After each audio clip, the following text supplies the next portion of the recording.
ഏറെ പ്രിയങ്കരനായ നമ്മുടെ കാവലാൾ, നമ്മുടെ സംരക്ഷകൻ, ഇവിടെയുള്ള എല്ലാ പ്രശ്നങ്ങളിലും, ഇവിടെ വെള്ളപ്പൊക്കം വന്നപ്പോ, ഇവിടെ കോവിഡ് വന്നപ്പോ, ഇവിടെ മനുഷ്യ വന്യജീവി സംഘർഷം വന്നപ്പോ, എല്ലാ സന്ദർഭങ്ങളിലും നമുക്ക് താങ്ങും തണലും ആശ്രയവുമായി നിന്ന വയനാടിന്റെ പ്രിയപ്പെട്ട കുടുംബനാഥൻ Shri Rahul Gandhi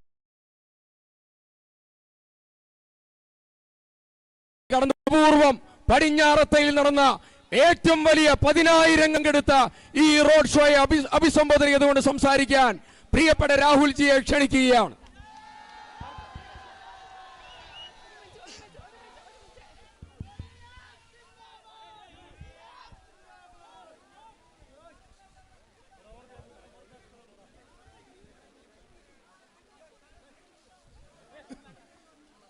A big thank you to everybody for coming here to this road show. ഈ റോഡ് ഷോയ്ക്ക് വന്നതിന് നിങ്ങൾക്ക് എല്ലാവർക്കും എൻ്റെ ഹൃദയം നിറഞ്ഞ നന്ദി ഞാൻ അറിയിക്കുന്നു. Now you can see that in the crowd here there are thousands of different faces. നിങ്ങൾക്ക് കാണാൻ സാധിക്കും ഈ ജനക്കൂട്ടത്തിൽ ആയിരക്കണക്കിന് വ്യത്യസ്തമായ മുഖങ്ങളുണ്ട്. Thousands of different people with different ideas have come to this road show. ആയിരക്കണക്കിന് ആശയങ്ങളുള്ള, ആയിരക്കണക്കിന് വ്യത്യസ്തമായ ചിന്തകളുള്ള, വ്യത്യസ്തമായ മുഖങ്ങളുള്ള മനുഷ്യരാണ് ഈ റോഡ് ഷോയ്ക്ക് ഇന്ന് ഇവിടെ വന്നു ചേർന്നിരിക്കുന്നത്. Children have come, women have come, men have come, people from different religions, people from different communities, maybe some people who speak different languages, everybody is here. ഇവിടെ പുരുഷന്മാർ വന്നിട്ടുണ്ട്, സ്ത്രീകൾ വന്നിട്ടുണ്ട്, കുട്ടികൾ വന്നിട്ടുണ്ട്, വ്യത്യസ്ത മതങ്ങളിൽ നിന്നുള്ളവർ വന്നിട്ടുണ്ട്, ഒരുപക്ഷെ വ്യത്യസ്ത ഭാഷകൾ സംസാരിക്കുന്നവർ വന്നിട്ടുണ്ട്. അങ്ങനെ വ്യത്യസ്തമായ രീതിയിലുള്ള, വ്യത്യസ്തമായ ആശയങ്ങളുള്ള ആയിരക്കണക്കിന് മനുഷ്യരാണ് ഇന്നത്തെ റോഡ് ഷോയിൽ പങ്കെടുക്കാൻ ഇവിടെ വന്നിട്ടുള്ളത്. Flowers, you see all the different flowers, and all the flowers together make the bouquet beautiful. ഇതേ രീതിയിൽ നിങ്ങൾ അനേകം തരത്തിലുള്ള പുഷ്പങ്ങൾ, പല നിറത്തിലും രൂപത്തിലുമുള്ള അനേക പുഷ്പങ്ങളുള്ള ഒരു ബൊക്കയിലേക്ക് നോക്കുമ്പോൾ ഈ പല വിധത്തിലുള്ള പുഷ്പങ്ങൾ ചേർന്നാണ് ഒരു ബൊക്കയെ മനോഹരമാക്കുന്നത്. അതുപോലെയാണ് വിവിധ തരത്തിലുള്ള ആളുകൾ ഇന്നിവിടെ വന്നു ചേർന്നിരിക്കുന്നത്. Each human being who's come here has something special about them. ഇവിടെ വന്നിട്ടുള്ള ഓരോ വ്യക്തിക്കും, ഇവിടെ വന്നിട്ടുള്ള ആയിരക്കണക്കിന് ഓരോ വ്യക്തിക്കും സവിശേഷമായ എന്തോ ഒന്ന് ഇവിടെയുള്ള ഓരോ മനുഷ്യനുമുണ്ട്. Even people who are weak or having real difficulty, have some skill, some specialty. എല്ലാവർക്കും, ബുദ്ധിമുട്ടുള്ള മനുഷ്യർക്ക് പോലും ഉണ്ട്. Like today when ഇന്ന് വരുന്ന വഴി ഒരു ചെറിയ പെൺകുട്ടിയെ, വീൽ ചെയറിലുള്ള ഒരു പെൺകുട്ടിയെ ഞാൻ കണ്ടു. And I went and spoke to her. She was not well. ഞാൻ ഇന്ന് ആ പെൺകുട്ടിയോട് സംസാരിച്ചു, വീൽ ചെയറിലുള്ള പെൺകുട്ടിയോട് സംസാരിച്ചപ്പോൾ ആ പെൺകുട്ടിക്ക് സുഖമില്ലാതിരിക്കുകയായിരുന്നു. And she was paralyzed. രണ്ട് കാലുകളും തളർന്നു പോയ ആ പെൺകുട്ടിയായിരുന്നു. But I'm pretty sure she was the bravest person in this group. പക്ഷെ എനിക്ക് നല്ല ഉറപ്പുണ്ട്, അത്രയും പേരുടെ ആ ജനക്കൂട്ടത്തിൽ ഏറ്റവും ധൈര്യമുള്ളത് ആ പെൺകുട്ടിക്കായിരുന്നു എന്ന് എനിക്ക് ഉറപ്പുണ്ട്. She could not walk, but she was smiling. ആ പെൺകുട്ടിക്ക് നടക്കാൻ പറ്റുമായിരുന്നില്ല, പക്ഷെ അവൾ പുഞ്ചിരിക്കുകയായിരുന്നു. So in that way, every perspective is important. ആ അർത്ഥത്തിൽ നോക്കുകയാണെങ്കിൽ ഈ രാജ്യത്തെ എല്ലാ കാഴ്ചപ്പാടും, എല്ലാ ചിന്തയും, എല്ലാ ആശയവും പ്രധാനപ്പെട്ടതാണ്. Every experience is important. ഓരോ അനുഭവവും പ്രധാനപ്പെട്ടതാണ്. And every experience has a different perspective. ഓരോ അനുഭവവും നമുക്ക് നൽകുന്നത് വ്യത്യസ്തമായ ഒരു കാഴ്ചപ്പാടാണ്. You talk to a farmer, he has a different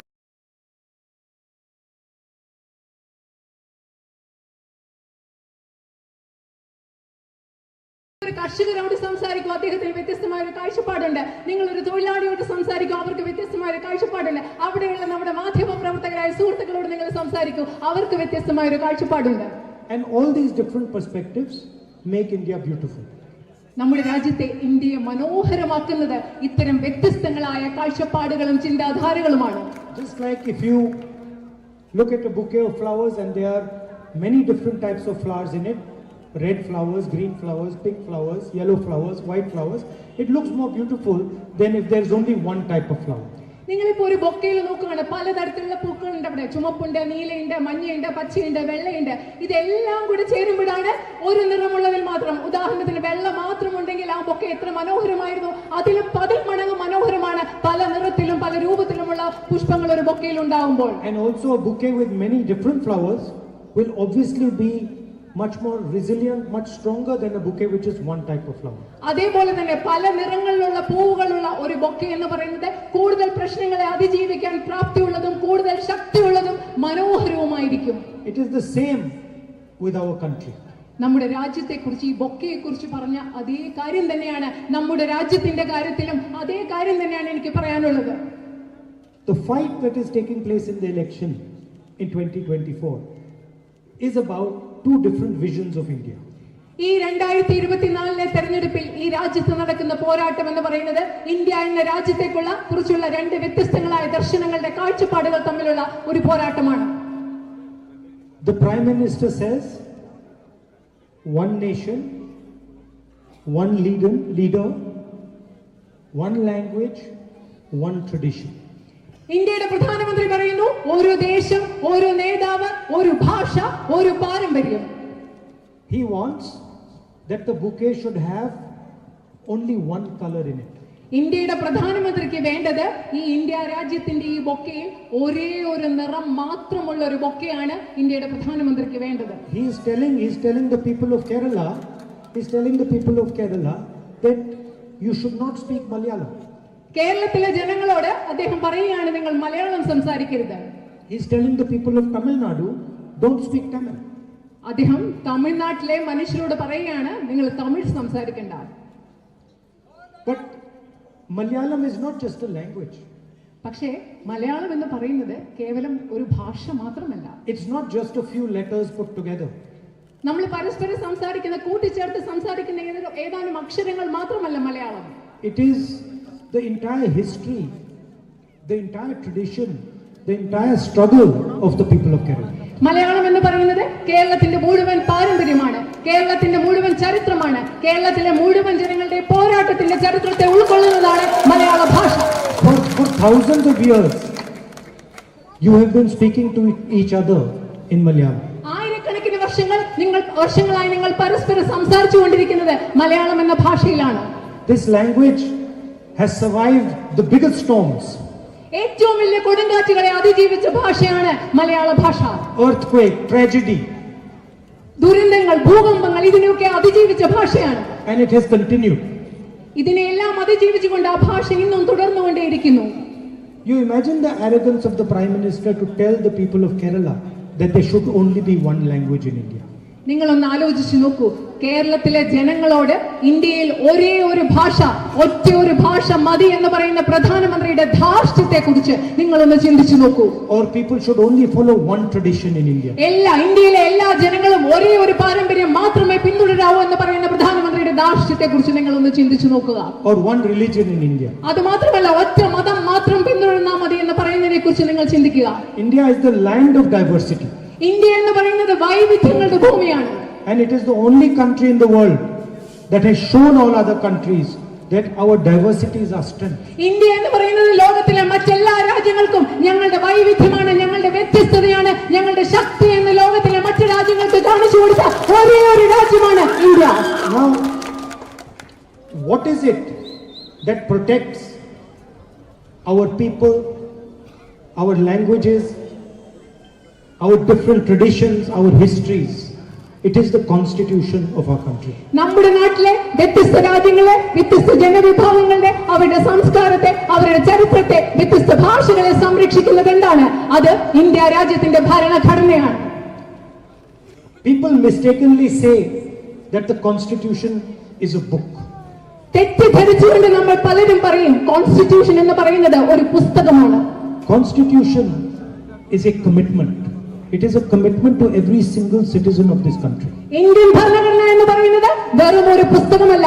Indian ഭരണഘടന എന്ന് പറയുന്നത് ഈ രാജ്യത്തെ ഓരോ പൗരരോടുമുള്ള ഒരു വാഗ്ദാനമാണ്, പ്രതിബദ്ധതയാണ്, ഉറപ്പാണ്. It is a commitment to every individual that we will allow you to live peacefully and happily in this country. ഈ ഇന്ത്യൻ ഭരണഘടന എന്ന് പറയുന്നത് ഈ രാജ്യത്തെ ഓരോ വ്യക്തിക്കും സന്തോഷത്തോടുകൂടിയും സമാധാനത്തോടുകൂടിയും ഈ രാജ്യത്ത് ജീവിക്കാൻ സാധിക്കും എന്ന് നൽകുന്ന ഉറപ്പാണ് ഇന്ത്യൻ ഭരണഘടന. And when the BJP MPs say that they will change the constitution of our country, they are insulting the intelligence of every single Indian. BJP MPമാർ ഇന്ത്യയുടെ ഭരണഘടനയെ മാറ്റുമെന്ന് പറയുമ്പോൾ അവർ ഓരോ ഇന്ത്യയിലെ ഓരോ പൗരന്റെയും ബുദ്ധിയെ അപമാനിക്കുകയാണ് ചെയ്യുന്നത്. They are insulting all the different states, all the different languages, all the different histories and traditions. രാജ്യത്തെ പല സംസ്ഥാനങ്ങളെ, പല ഭാഷകളെ, പല പാരമ്പര്യങ്ങളെ, ചരിത്രങ്ങളെ അധിക്ഷേപിക്കുകയാണ് ഇന്ത്യൻ ഭരണഘടനയെ ഞങ്ങൾ മാറ്റുമെന്ന് പറയുന്നതിലൂടെ BJP MPമാർ ചെയ്യുന്നത്. You must have seen a few days ago the BJP released their manifesto. നിങ്ങൾ കണ്ടു കാണും, കുറച്ച് ദിവസങ്ങൾക്ക് മുമ്പ് BJP അവരുടെ പ്രകടന പത്രിക പുറത്തിറക്കി. And the Congress party also released their manifesto. Congress പാർട്ടിയും നമ്മളുടെ മാനിഫെസ്റ്റോ പ്രകടന പത്രിക അതിനു മുമ്പ് തന്നെ പുറത്തിറക്കിയിരുന്നു. If you look, the Congress party's manifesto is a manifesto of the people of India. നിങ്ങൾ ഇന്ത്യൻ നാഷണൽ കോൺഗ്രസിന്റെ പ്രകടന പത്രികയെ നോക്കുകയാണെങ്കിൽ, വായിക്കുകയാണെങ്കിൽ മനസ്സിലാക്കാൻ സാധിക്കും, ഇന്ത്യൻ നാഷണൽ കോൺഗ്രസിന്റെ പ്രകടന പത്രിക എന്നത് ഈ രാജ്യത്തെ ജനങ്ങളുടെ പ്രകടന പത്രികയാണ്. I'll tell you a little bit about our manifesto. ഇപ്പോൾ ഞാൻ നിങ്ങളോട് ഞങ്ങളുടെ പ്രകടന പത്രികയെ കുറിച്ച് കുറച്ച് കാര്യങ്ങൾ സംസാരിക്കാൻ ആഗ്രഹിക്കുന്നു. Everybody knows that women look after the next generation. എല്ലാവർക്കും അറിയാം, സ്ത്രീകളാണ് അടുത്ത തലമുറയെ സംരക്ഷിക്കുന്നതും അവർക്ക് വേണ്ടി കരുതുകയും ചെയ്യുന്നത് സ്ത്രീകളാണെന്ന് എല്ലാവർക്കും അറിയാം.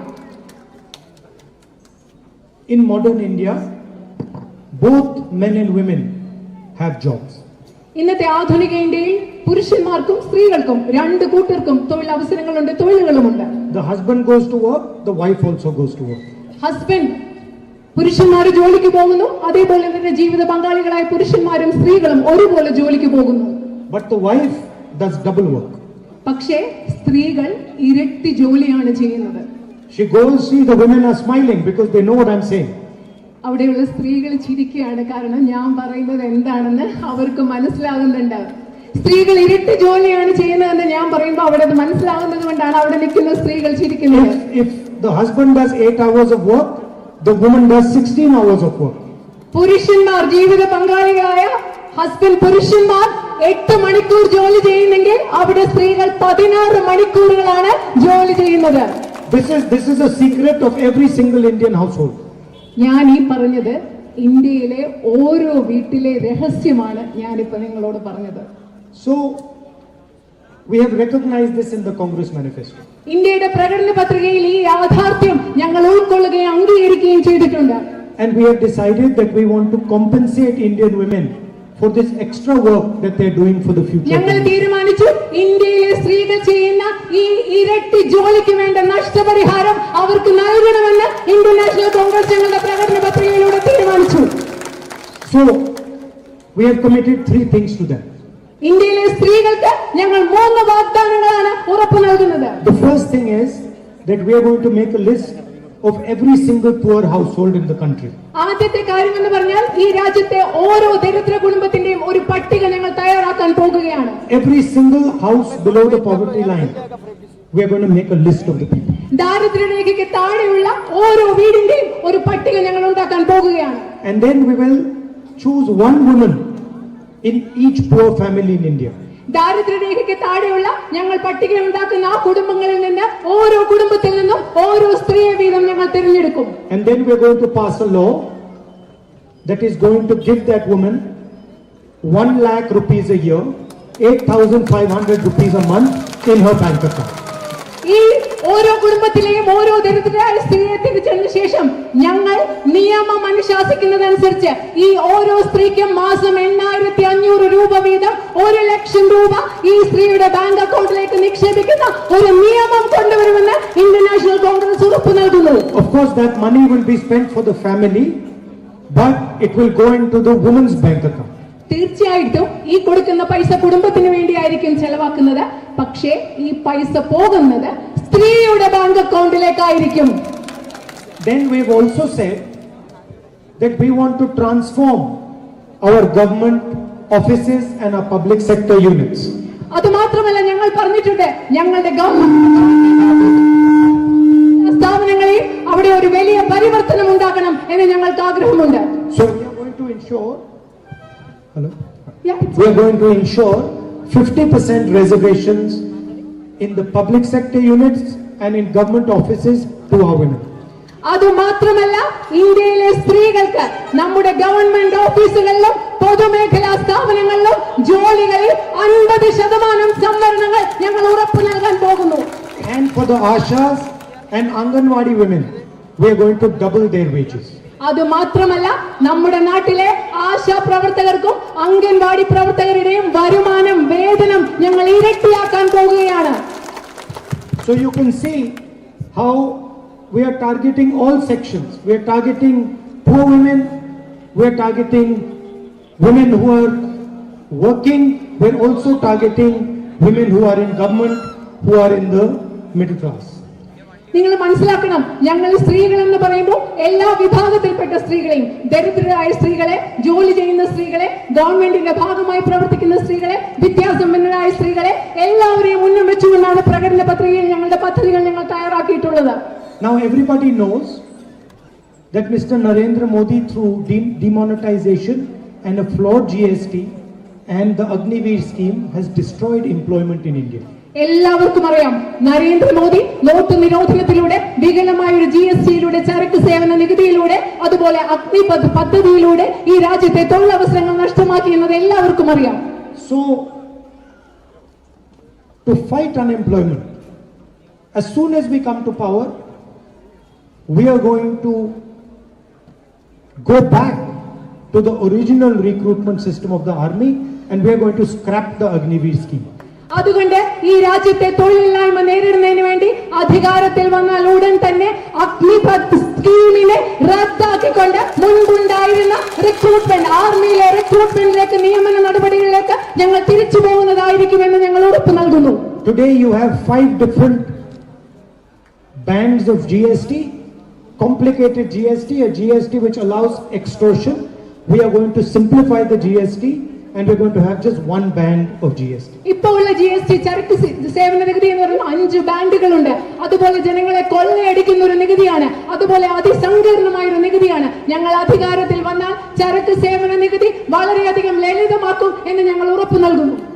Then we studied how many vacancies are there in the Indian government and we found that there are 30 lakh jobs that should be filled but Modi is not filling. അതുമാത്രമല്ല, ഈ രാജ്യത്തെ എത്രമാത്രം തൊഴിലവസരങ്ങളുണ്ട്, എത്രമാത്രം വേക്കൻസികൾ, ഒഴിവുകൾ നികത്താതെ കിടപ്പുണ്ടെന്ന് ഞങ്ങൾ പഠിച്ചു. ഈ രാജ്യത്ത് നരേന്ദ്രമോദി നികത്താൻ, ആളുകളെ എടുക്കാൻ തയ്യാറാകാത്ത 30 ലക്ഷത്തിലധികം ഒഴിവുകൾ, തൊഴിലവസരങ്ങൾ ഈ നാട്ടിൽ നിന്ന് നിലവിലുണ്ട്. So we are going to give those 30 lakh jobs to the youngsters of our country. ആ 30 ലക്ഷത്തിലധികം തൊഴിലവസരങ്ങൾ, നരേന്ദ്രമോദി യുവജനങ്ങൾക്ക് നൽകാത്ത 30-ലധികം തൊഴിലവസരങ്ങൾ ഈ നാട്ടിലെ യുവജനങ്ങൾക്ക് നൽകുമെന്ന് ഇന്ത്യൻ നാഷണൽ കോൺഗ്രസ് ഉറപ്പ് നൽകുന്നു. Finally, poor people, whenever they got a government job or they get a job with the PSU, they get it under contract labor. ഇത് മാത്രമല്ല നമ്മുടെ നാട്ടിലെ ചെറുപ്പക്കാർക്ക് അവസാനം ഒരു ജോലി കിട്ടിയാലോ പലപ്പോഴും കിട്ടുന്ന ജോലി കോൺട്രാക്ട് ജോലികളാണ്, കരാർ നിയമനങ്ങളാണ് പൊതുമേഖലാ സ്ഥാപനങ്ങളിൽ നമ്മുടെ യുവജനങ്ങൾക്ക് പലപ്പോഴും ലഭിക്കുന്നത്. They have no job security and they can be fired from one day to another. അവർക്ക് ഒരു തൊഴിൽ സുരക്ഷിതത്വമില്ല. ഒരു ദിവസം കൊണ്ട് വേണമെന്ന് വെച്ചാൽ അവരെ ഈ കരാർ ജോലികളിൽ ജോലിയിൽ നിന്ന് പിരിച്ചുവിടാൻ സാധിക്കും. And so we are not going to continue with contract labor. We are going to make sure that the jobs, government jobs that are given are based on long-term permanent contracts and pension and other facilities are given to the people who get these jobs. ഞങ്ങൾ നിങ്ങൾക്ക് ഒരു ഉറപ്പ് കൂടി നൽകുന്നു. ഈ നാട്ടിലെ തൊഴിലവസരങ്ങൾ യുവജനങ്ങൾക്ക് നൽകുമ്പോൾ ഞങ്ങൾ നൽകുന്ന തൊഴിലുകൾ ഗവൺമെന്റ് ജോലികൾ, കരാർ ജോലികളല്ല, മറിച്ച് സ്ഥിര നിയമനങ്ങളായിരിക്കും. അതിന്റെ ഭാഗമായി പെൻഷനും മറ്റ് സാമൂഹ്യ സുരക്ഷയും യുവജനങ്ങൾക്ക് ഉറപ്പാകുമെന്ന് ഉറപ്പ് നൽകുന്നു. Now, the children of rich families, before they go to work, they do apprenticeships. ഇന്ന് നമുക്ക് സംഭവിക്കുന്നത് അറിയാം. ധാരാളം പൈസയുള്ള വീടുകളിലെ കുട്ടികൾ അവർ പഠിച്ചിറങ്ങിയ ശേഷം അവർക്ക് അപ്രന്റീസ്ഷിപ്പിന് അഥവാ തൊഴിൽ പരിശീലനത്തിന് പോകാൻ ധാരാളം അവസരങ്ങളുണ്ട്. Before they get a permanent job, they go for 3 months, 6 months, 1 year to private companies, to government offices, and they get a apprenticeship which is a temporary job. അവർക്കൊരു സ്ഥിര ജോലി കിട്ടുന്നതിന് മുമ്പ് അവർ ചിലപ്പോൾ സ്വകാര്യ കമ്പനികളിൽ പോകുന്നു, ഗവൺമെന്റ് ജോലികളിൽ പോകുന്നു, ചിലപ്പോൾ 3 മാസത്തേക്കാകാം, 6 മാസത്തേക്കാകാം, 1 വർഷത്തേക്കാകാം. അതുപോലെ അവർക്ക് അവിടെ തൊഴിൽ പരിശീലനത്തിനുള്ള ഒരു സർട്ടിഫിക്കറ്റ് കിട്ടുന്നു. അവർക്ക് അത് അവരെ പെർമനന്റ് ജോലി, സ്ഥിര ജോലി കിട്ടുന്നതിന് അവരെ സഹായിക്കുകയും ചെയ്യുന്നു. They get trained and they get paid for this. അവർക്ക് പരിശീലനവും ലഭിക്കുന്നു. അത് മാത്രമല്ല ഈ പരിശീലന കാലത്ത് അവർക്ക് അതിന് ശമ്പളവും ലഭിക്കുന്നു. But poor youngsters do not have this opportunity. പക്ഷേ നമ്മുടെ നാട്ടിലെ ദരിദ്രരായ ചെറുപ്പക്കാർക്ക് ഈ അവസരങ്ങൾ ലഭിക്കുന്നതേയില്ല. They do not have the connections to get these apprenticeships. ഇതുപോലെയുള്ള തൊഴിൽ പരിശീലനം, അപ്രന്റീസ്ഷിപ്പ് സാധ്യതകൾ കിട്ടാനുള്ള ബന്ധങ്ങളൊന്നും നമ്മുടെ നാട്ടിലെ ദരിദ്രരായ ചെറുപ്പക്കാർക്കില്ല.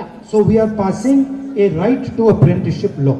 ഇത് മനസ്സിലാക്കിക്കൊണ്ട് ഈ രാജ്യത്തെ തൊഴിൽ ചെറുപ്പക്കാർക്ക് വേണ്ടി അവർക്ക് തൊഴിൽ അവസരം ലഭ്യമാക്കുന്നതിന് വേണ്ടി തൊഴിൽ പരിശീലനത്തിലുള്ള ഒരു അവകാശം നിയമമാക്കുന്ന ഒരു നിയമം ഞങ്ങൾ നടപ്പിൽ വരുത്താൻ പോകുന്നു. This is a revolutionary idea, and what it means is that any youngster who has a diploma, who has a university degree, who has a college degree, has the right to get an apprenticeship. ഇത് വിപ്ലവാത്മകരമായ ഒരു നിയമമാണ്. എന്താ? നമ്മുടെ രാജ്യത്തെ ഒരു diploma ഉള്ള, അല്ലെങ്കിൽ ഒരു കോളേജിലെ ബിരുദമുള്ള, അല്ലെങ്കിൽ ഒരു സർവകലാശാലയിലെ ബിരുദമുള്ള ഒരു യുവജനതയ്ക്ക്, ഒരു യുവാവിനോ യുവതിക്കോ തൊഴിൽ പരിശീലനം അവകാശമാക്കുന്ന വിപ്ലവകരമായ ഒരു നിയമമാണ് ഞങ്ങൾ കൊണ്ടുവരാൻ പോകുന്നത്. So he will get 1 year employment, he will get training, or he or she will get 1 year employment, 1 year training, and 1 lakh rupees for the year. അത് മാത്രമല്ല ഈ വ്യക്തിക്ക് 1 വർഷത്തെ പരിശീലനം ലഭിക്കും, 1 വർഷത്തെ ശമ്പളം ലഭിക്കും. അതുപോലെ തന്നെ ഇവർക്ക് രണ്ടുപേർക്കും വേണ്ട പരിശീലനവും തൊഴിലും ലഭിക്കും 1 വർഷത്തേക്ക്. And every single youngster with a diploma or a university degree will get this as a right. The government will not be able to refuse this. അത് മാത്രമല്ല ഈ രാജ്യത്തെ ഡിപ്ലോമയോ ഡിഗ്രിയുള്ള ഏതൊരു യുവാവിനും യുവതിക്കും ഇതൊരു അവകാശമായി ലഭിക്കും. ഈ ഒരു അവകാശമായി സമീപിക്കുമ്പോൾ ഗവൺമെന്റിന് ഇത് ഒരിക്കലും നിരസിക്കാൻ സാധിക്കാത്ത ഒരു അവകാശമായി ഇവിടെ നടപ്പിൽ വരും. This is going to provide millions of trained youngsters to our companies, to our government offices. ഈ പദ്ധതിയിലൂടെ രാജ്യത്തിൽ ലക്ഷക്കണക്കിന് പരിശീലനം നേടിയ യുവതി യുവാക്കളെ നമ്മുടെ രാജ്യത്തെ പ്രൈവറ്റ് കമ്പനികൾക്കും ഗവൺമെന്റ് സ്ഥാപനങ്ങൾക്കും ഈ പദ്ധതിയിലൂടെ നമുക്ക് ലഭ്യമാക്കാൻ സാധിക്കും. And at the same time, they will all get 1 lakh rupees, 8,500 rupees a month in their bank account. അത് മാത്രമല്ല എല്ലാവർക്കും 1,08,500 രൂപ അവരുടെ ബാങ്ക് അക്കൗണ്ടിൽ ലഭിക്കുകയും ചെയ്യും. So look at the detail into which we went. നിങ്ങൾ അതുകൊണ്ട് ശ്രദ്ധിക്കുക, ഞങ്ങളുടെ പ്രകടന പത്രിക പുറത്തിറക്കിയപ്പോൾ എത്രമാത്രം വിശദാംശങ്ങളിലേക്കാണ് ഇന്ത്യൻ നാഷണൽ കോൺഗ്രസ് കടന്നുപോയതെന്ന് നിങ്ങൾ ശ്രദ്ധിക്കുക. Thousands of people were asked, what do you want in the Congress manifesto?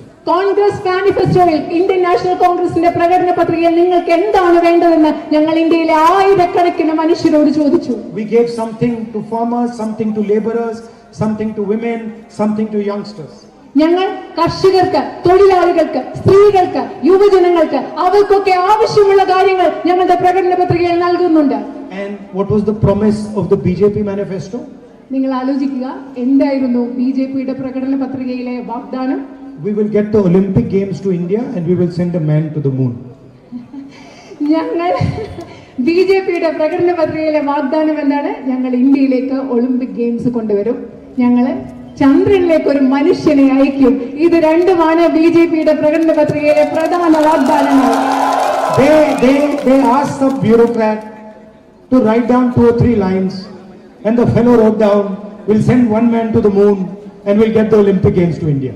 നിങ്ങൾക്കറിയാം അവരെങ്ങനെ പ്രകടന പത്രിക തയ്യാറാക്കിയെന്ന്. അവർ 2-3 ഉദ്യോഗസ്ഥരോട് പറഞ്ഞു 2-3 വരി എഴുതി തരാൻ. അവർ 2-3 വരി എഴുതി കൊടുത്തു. അതിനകത്തുണ്ട്, ഞങ്ങൾ ഒരു മനുഷ്യനെ ചന്ദ്രനിലേക്ക് വിടും, ഒളിമ്പിക് ഗെയിംസ് ഇന്ത്യയിലേക്ക് കൊണ്ടുവരും. ഇതാണ് ബിജെപിയുടെ പ്രകടന പത്രിക. And I think the Prime Minister will go to the bottom of the ocean and announce the manifesto like he did over there a few weeks ago.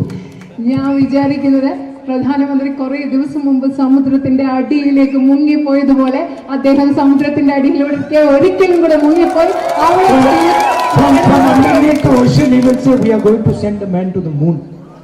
അത് മാത്രമല്ല അദ്ദേഹം പറയും, അവിടെ ചെന്നിട്ട് പറയും, ഞങ്ങൾ മനുഷ്യനെ ചന്ദ്രനിലേക്ക് അയക്കാൻ പോവുകയാണെന്ന് സമുദ്രത്തിന്റെ അടിയിൽ പോയിട്ട് അദ്ദേഹം പറയും. And then maybe he will go to the moon. അത് മാത്രമല്ല and say, see, I have gone to the moon now. ഒരു പക്ഷെ അദ്ദേഹവും ചന്ദ്രനിൽ പോയെന്നിരിക്കാം. എന്നിട്ട് നിങ്ങളോട് പറയും, നോക്കോ, കണ്ടോ, ഞാൻ ചന്ദ്രനിൽ പോയെന്ന് നിങ്ങളോട് പറഞ്ഞേക്കാം. after all, when millions of people were dying of COVID, the Prime Minister was telling India, Thali bajao. അത് മാത്രമല്ല, ഇന്ത്യയിൽ ഇവിടെ ആയിരക്കണക്കിന് ലക്ഷക്കണക്കിന് മനുഷ്യർ കോവിഡ് വന്ന് മരിച്ച സമയത്ത് ഇന്ത്യൻ പ്രധാനമന്ത്രി എന്താ നമ്മളോട് പറഞ്ഞത്? കൈ കൊട്ടി കളിക്കാൻ പറഞ്ഞ പ്രധാനമന്ത്രിയാണ് ഇന്ത്യൻ പ്രധാനമന്ത്രി. People were dying. They could not breathe.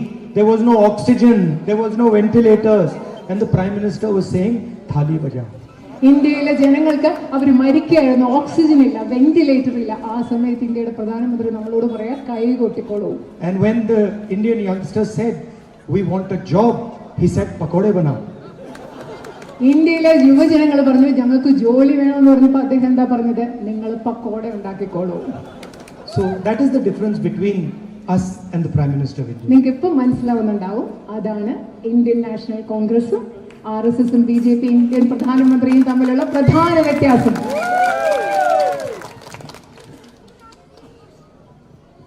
I am aware that there is a alternative road in Pozithod that you have been trying to build for a very long time. എനിക്കറിയാം നിങ്ങൾ ഇവിടെ ഒരു ബദൽ road ഉണ്ടാക്കാൻ ശ്രമിച്ചുകൊണ്ടിരിക്കുകയാണ്.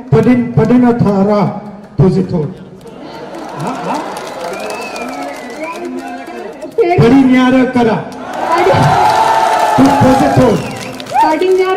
road. Podithor road.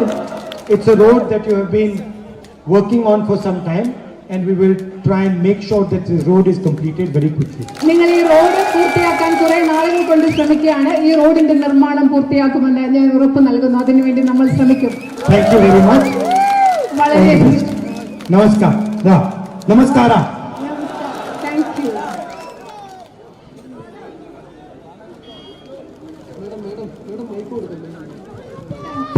എല്ലാവരോടുമുള്ള നന്ദി പറയുന്നു. നിയോജകമണ്ഡലം UDF chairman, convener, treasurer, panchayat UDF chairman, convener, മറ്റ് കക്ഷി നേതാക്കന്മാർ, ജനപ്രതിനിധികൾ, UDFിലെ മുഴുവൻ പ്രവർത്തകന്മാരോടുമുള്ള നന്ദി പ്രത്യേകവും.